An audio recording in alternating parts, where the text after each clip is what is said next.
হিন্দু ধর্মের জন্য ভিডিও বানাতাম বলে, প্রতিবাদ করতাম বলে অনেকে আমাকে বলেছিল 4 তারিখের অপেক্ষা কর, 4 তারিখের পর তোর সাথে এটা হবে, তোকে এই করে দেবো, তোর সাথে ওটা করব। আজকে তো 4 তারিখ, তাদেরকে আর দেখতে পাচ্ছি না। 15 বছর পর এই বাংলার মাটিতে আবার পরিবর্তন হয়েছে, আর এই বাংলা থেকেই শুরু হয়েছে। কারা যেন বলছিল ভারতবর্ষ নাকি কোনোদিনও হিন্দু রাষ্ট্র হবে না, সারা জীবন সেকুলার থাকবে।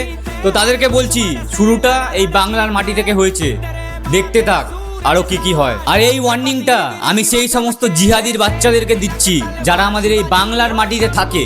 তো তোদেরকে বলছি শোন, এতদিন তোরা হিন্দুদেরকে নিয়ে অনেক উল্টোপাল্টা কথা বলেছিস, হিন্দুদের দেবদেবীদেরকে নিয়ে অনেক উল্টোপাল্টা কথা বলেছিস, হিন্দুদেরকে মেরেছিস, হিন্দুদের মন্দির ভেঙেছিস, হিন্দুদের ভগবানের মূর্তি পর্যন্ত ভেঙেছিস তোরা। তো এবার তোদেরকে বলছি, তোরা যদি তোদের বাপ যদি একটা হয়, এইবার তোরা এই সমস্ত কাজগুলো করে দেখা, তারপরে তোদেরকে আমরা দেখাবো যে হিন্দু কি জিনিস।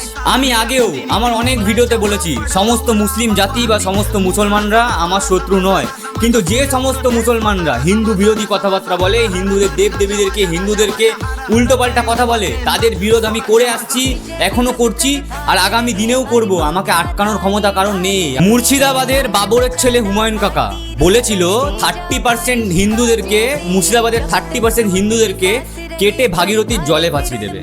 তো আমি এখন হুমায়ুন কাকাকে বলছি, ওই 30% হিন্দুদের সাথে তুমি আলাদা করে কি এখন একটু দেখা করবা?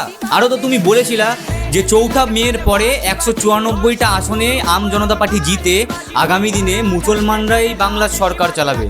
তা বলছি হুমায়ুন কাকা, সেটা তো হলো না, এখন তুমি রাস্তাঘাটে মুখ দেখাতে পারবা তো? যাই হোক, আজকে আর বেশি কিছু বলবো না। পরিবর্তন হয়েছে, খুশির দিন, আনন্দ করো, ভিডিওটাকে দাবিয়ে শেয়ার করো যদি আমার সাথে একমত হয়ে থাকো।